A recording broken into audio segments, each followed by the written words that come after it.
I mean, there's always gray, right?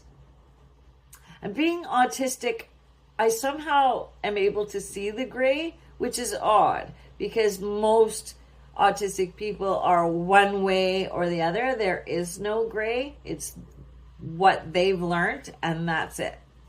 But I've learned dealing with human behavior that there always is a gray, and it's the energy and the feelings that are most important. And so that's why the rest of these questions I'm going to answer with energy, because that's what I do. So when I'm teaching my courses, I take you on a journey, if you will. I like people to discover their own roots, who they are, what they like, because my life, I didn't know that. I was always conforming to fit in. And now that I'm being authentic to myself, I have finally found joy and happiness. I also see how important it is to know ourselves and to find and create and connect to people. And I don't mean similar, like-minded people. We must embrace diversity.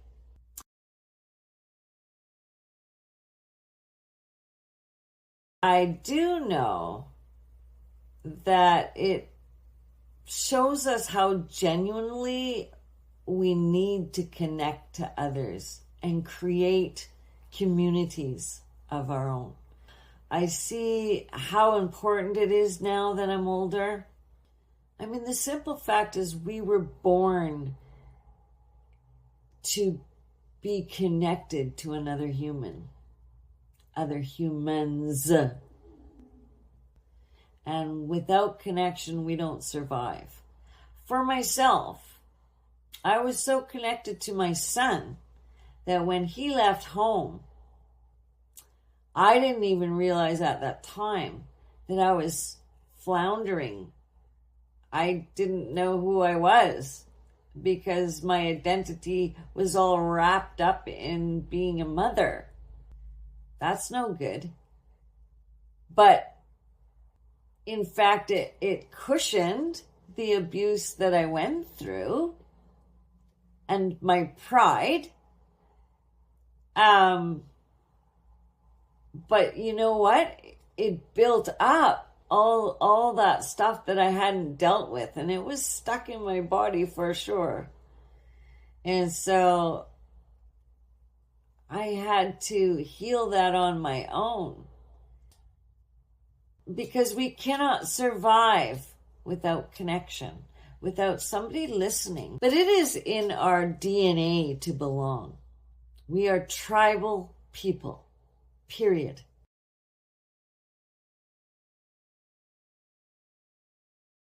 I mean, hard-earned wisdom comes from making mistakes, comes from heartache, comes from falling off the horse and failing. So we can't be scared to do that. And by doing these things, this is how we learn who we are, what we like, what we want to create, what we love and care about, what kind of things in our relationships we don't want, and what we do want more of.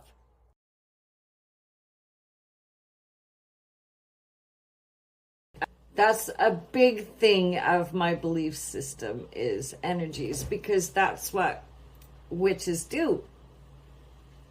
Not all, but we all understand that everything is made up of energy. Energy. It's the great equalizer in life. It doesn't matter what you do for a living. It doesn't matter how much money you have. Energy you put out will be the energy you get back. If you take one of my courses, the more you put into it, the more you're going to get out of it. It's with anything in life. So if you have a community that is always talking about negative things, that community is going to breed negative, and it will become a very toxic community. If you're always supporting each other and different ideas, you're going to breed a positive community. It's pretty simple. And a short memory can be pulled from the sky. We have to remember that we are made up of energy, and the universe is made up of energy, and we are a part of that. So we can be either a negative energy or a positive energy. And the beauty is energy doesn't die, but it can change. And we are the catalyst to make that happen. We are the catalyst to make people around us either feel good or feel bad.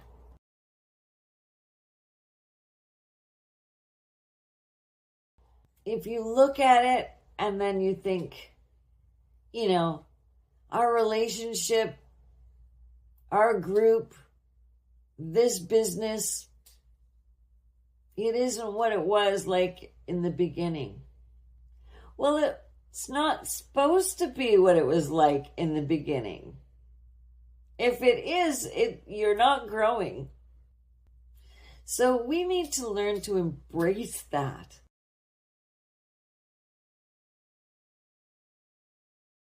Because nobody, how your significant other always is trying to cheer you up, or your friend, like you're trying to talk about how miserable something happened, and then they come back with, well, that's not happening now. Or they'll come back with a joke like, oh, it's okay, stop, right? They want to stop you from being miserable or crying because they are uncomfortable with it. They don't know how to sit with that. And that's very unhealthy because that's how it gets stuck in our body. So if you find someone that has stuff to unpack, let them unpack it. Just sit in the muck with them. We don't have to be told like, oh, it's not happening now or whatever. We just have to have someone validate like, oh, you must have felt this way. And this way, the more you talk about that, the more the story doesn't hurt you anymore. However, there's some people that with PTSD that are so involved, they cannot disconnect from the time that it was in to today. So those people you have to work with a little differently, because you have to try and detach the feeling that they're there to a third party looking at themselves.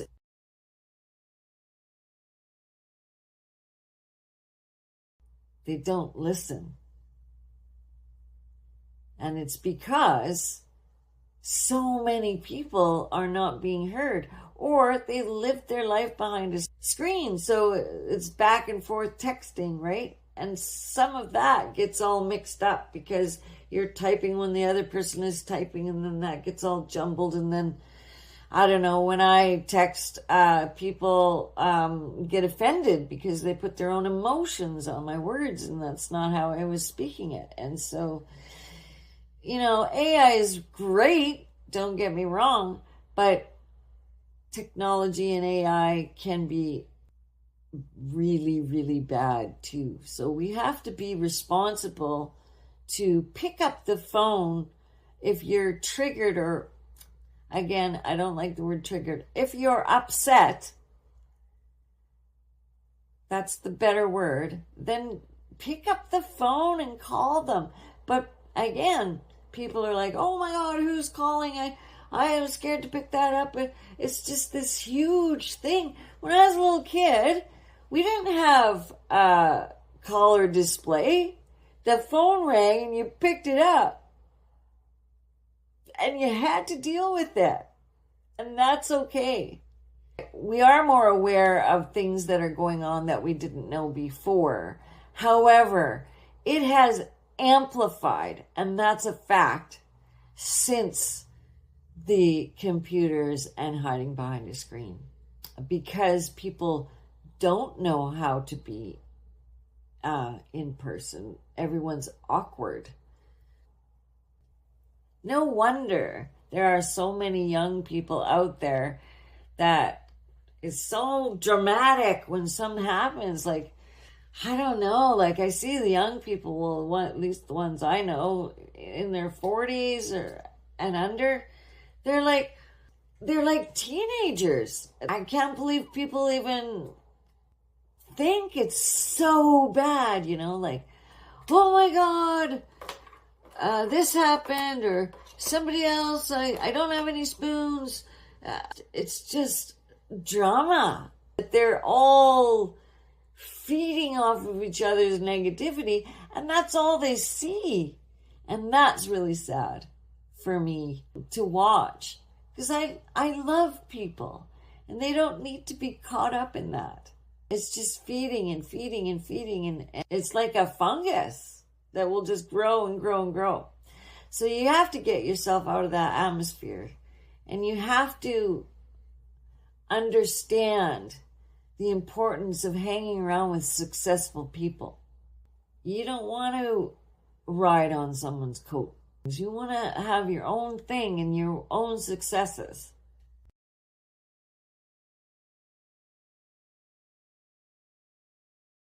Like, since I was a kid, I realized I didn't belong. I was not like the other kids. But throughout my life, I realized I was just numbing my loneliness and the lack of deep connections. It's so important. But the thing is that most people don't know how to talk to each other these days. They listen to talk.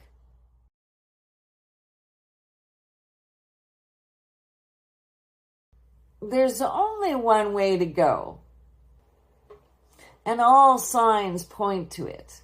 So we cannot change our path, but life goes really fast.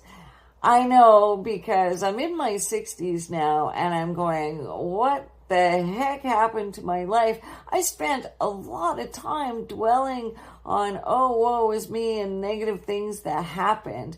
But there was a lot of bad stuff that happened to me in that time. And that was my darkest times. And the really dark times was actually from 2013 to 2017. I could dwell in that forever, or I could choose, like, okay, what do I need to do? Because I'm the one responsible for my life. I only have this much time left. I found myself, I found my pagan beliefs again, and I'm so happy for that. Like, welcome to the world again. I think when people stay in a trance, they believe things to be different than they are. But when you change your mindset, your whole world changes. Your whole world view changes. So if you choose to find the negative in people, if you choose to decide that's what they meant when this happened, you close the door on too many things. You close the door on understanding. You close the door on growing, because that person never had the same life as you. They have a different point of view. They have a different way of seeing things. And maybe for you, it's not right because of what you studied. That doesn't matter. It's their feelings that matter. And it's how they view the world that matters. So telling somebody they're wrong doesn't get you in the door, but learning tribal listening does. You are where you choose to be, because that's where you are right now. And you're going to say, yeah, well, I didn't choose to be poor, or I didn't choose this, or I didn't choose that. But you're not looking for ways to get out of it. I mean, really, the only thing in your way is yourself. And if you just let life go on, and life will choose for you, what's behind you is then ahead of you, because you're not choosing. You're choosing to hold on to a world that you believe you deserve. And thus, that world holds on to you. If you don't believe in yourself, nobody else will. If you don't ask for what you need and start taking the baby steps to get there, you're going to stay in the same place.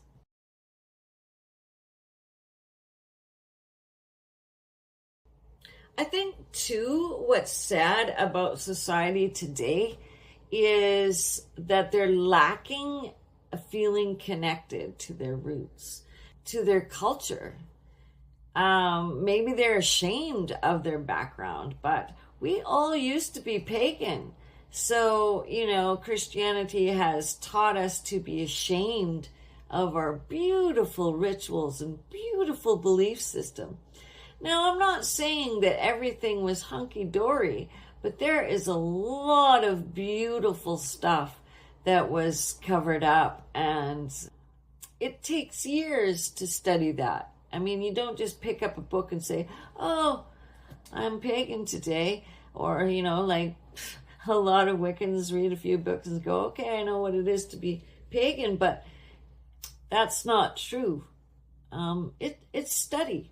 It's years of study and practice. And I think that separation from belonging, from a tribe, from having your place in a tribe.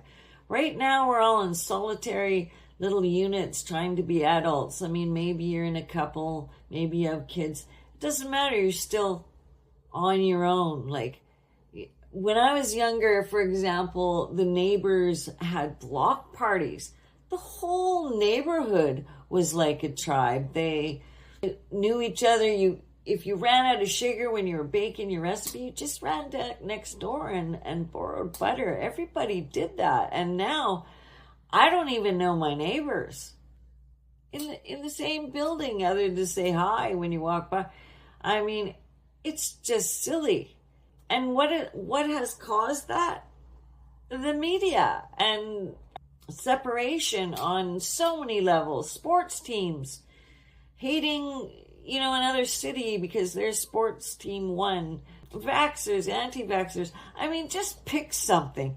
Anything. There's so many things that divide us. Politics is a big one right now. I mean, but why do those things really matter? They don't. Those are just surface stuff. It's like a couple fighting over the garbage. It's not really about taking the garbage out. It's about how you feel. So let's say the female is frustrated because her boyfriend didn't take the garbage out. But that's not really what she's feeling. She's feeling that pain from past abuse, or not feeling that she was supported. That's what's underneath that. And he is feeling not appreciated because he did so much for somebody in the past and nobody recognized it. So, that's what's really going on. It's not about the garbage on either side. So he's going to be defensive and yell, and she's going to be even more hurt because she doesn't feel loved and supported. That's what it is. I mean, it's nice to have individual things that you're recognized for, But we are supposed to be tribal people. So many people spend so much energy trying to remain individual from everyone else. And it's exhausting because we are not meant to be individual. We are meant to be tribal and support each other.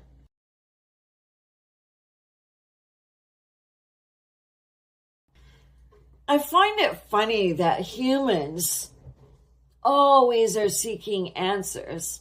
And I say humans because, I don't know, ever since I was little, I've always thought of the people like they're out there. I could never connect to them and I never really understood them. I actually pretended that I was a stallion horse and all the other kids walking home was my herd. That was my way of connecting, I guess. But yeah, I learned very quickly that they were always asking things, but if you told them, they didn't really want to hear the answer. They only want to hear what they want to hear. And so I'm hoping in this time of, I've never seen it before, of chaos, that we can finally come together and not care if you're conservative, if you're liberal, if you're Republican, it doesn't matter. We have the power. There's more of us than the 1%. As a pagan person, we care about the earth, its creatures, and its people. And that's what we have to remember. I'm just saying that separateness is the problem. Connection is the solution.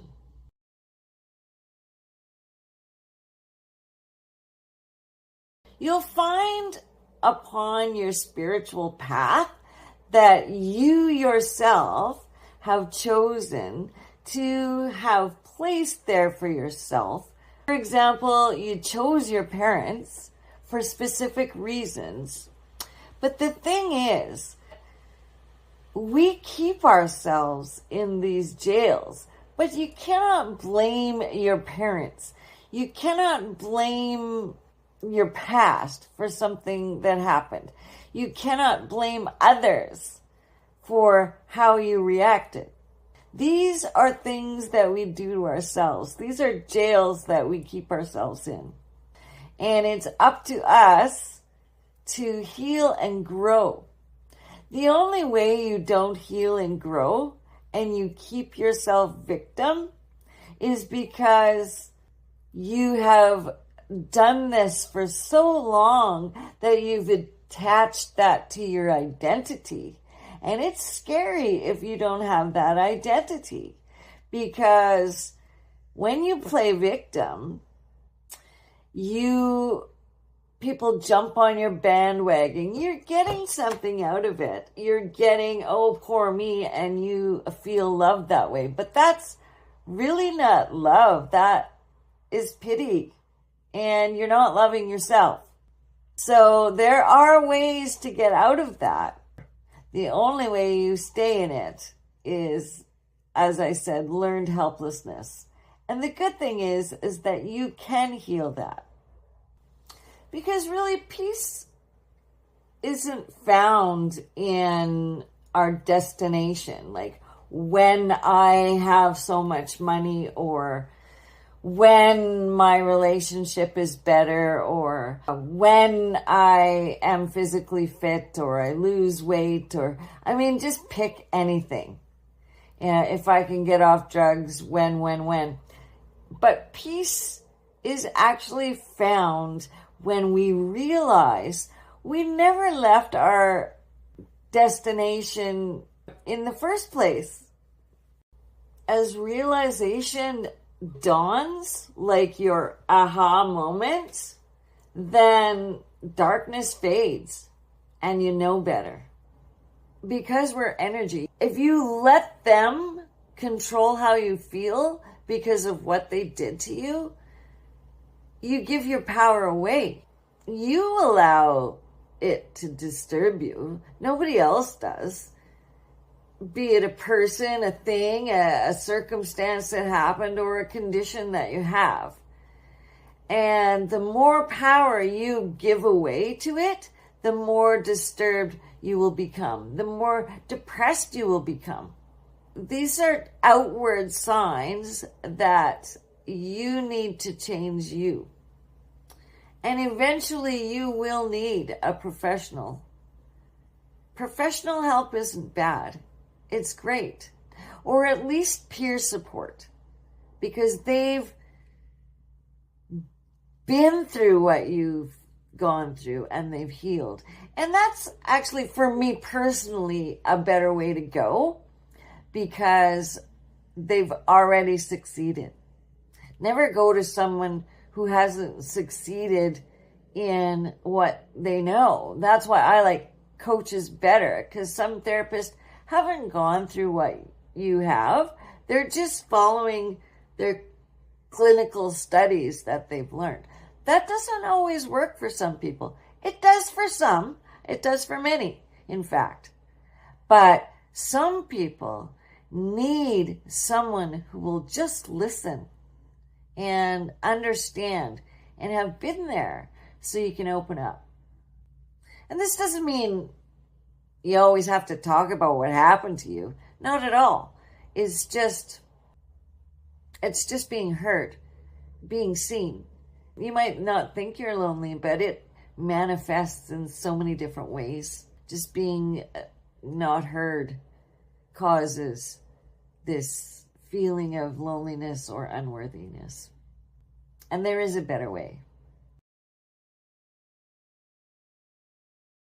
For those that are always bored, or they're always seeking some new excitement, or they always have to go to the bar, you actually reveal how bored you are and how stagnant you are in your life. You have to rise above your human self and caught up in all this jazz that's going on when you're scrolling, or all the Trump stuff that's going on, or anything that's going on that's catching you and involving you and creating this chaos. You have to rise above this. You have to become creative, because if you're bored, that means you're not being creative. This means you're content and you're doing for others, you're serving for others, you're creating for others. That's what it's all about. When you do for others, you're doing for yourself. A lot of people say, well, I'm not very creative. And so, what do I do? Well, you're mentally bored. You don't have to be an artist or a singer or anything like that. You only have to organize a stack of papers, or go outside and have a walk. Feel the sun on your face. Read a book. Books are fascinating and can get you into a whole world of fascinating creatures or people or something that happened. Anything. You can do anything and not be bored.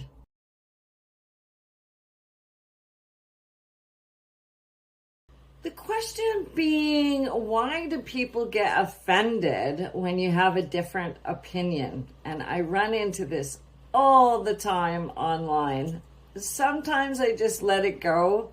But let's talk about this, because I do talk in energy. So I think when someone reacts, even though you're not even arguing with the person, or you're trying to tell them that, yes, they're correct, but it's not needed in this situation. Honestly, the truth hurts, but it's because of ignorance. It's because they have trouble understanding that there are perspectives other than their own.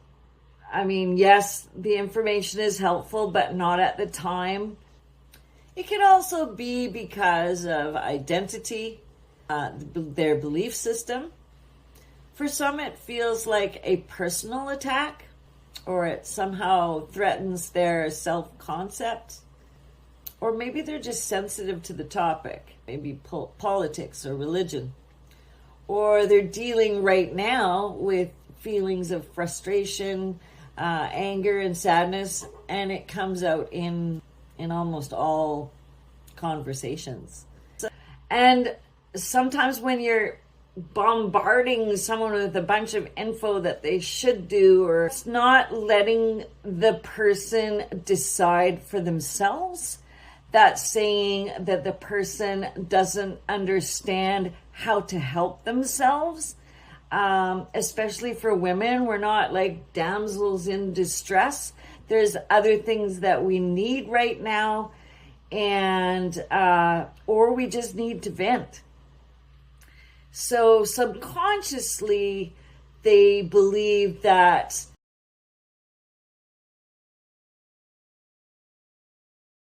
the world is only the way they see it. They don't get the subtleties of energy that are moving through the equation, or they can't interpret what you're saying, and so they get defensive because they don't want to appear uneducated. Stupid is the word I was going to use, but I hate that word because no one is stupid. They just don't have the tools yet. And some people just love to have a very strong opinion. Now, some people you should listen to because maybe they're educated in that subject and you're not. But there are many people educated on the same topic that disagreed. So we have to keep that in mind. So it's really your ego. It goes into defense mode because it's trying to protect something that feels unsafe. And so that goes back to primary days. And so it's automatic in our bodies and we don't even know unless we recognize it. So we should always read something over, especially nowadays when we're texting, to see if that was actually the intent behind words, because words can be interpreted many different ways, putting different spins on it with different emotion. Emotionally intelligent people, they don't get offended. They try and understand where the other person is coming from and possibly take something away from that disagreement. For me personally, it depends on how the person is stating their views. If we're just talking it out, I have no problem with that. However, I need to see your face. For me, because I want visual cues on your feeling, and it's too hard to interpret text for me. But it's all texting and online stuff now, social media. So we really, to clear up any hard feelings, we really gotta pick up that phone and just call, and quit being scared to answer a call. That we learn to, when we fought when we were in kindergarten or when we were kids, we would work it out. But adults seem to have this big thing. They're more dramatic than kids are. It's so funny. They're offended because they're experiencing pain. And right away the ego comes out to protect that. Believing something isn't true causes a cognitive dissonance, I guess. There's a mismatch between different beliefs and the one that they hold. But usually it's a sense of lack of experience, and even in your upbringing, people weren't taught how to encounter a conflict properly, and they had to learn on their own. And so it just continues and continues to repeat.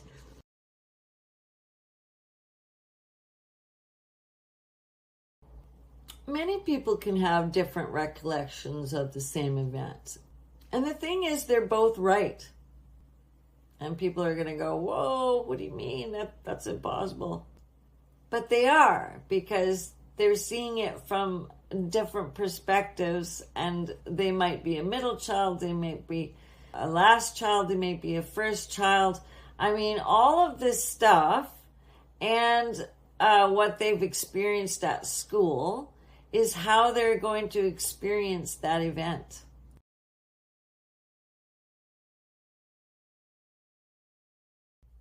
So I'll leave this off with, what matters to me? What do I want? And what do I actually want?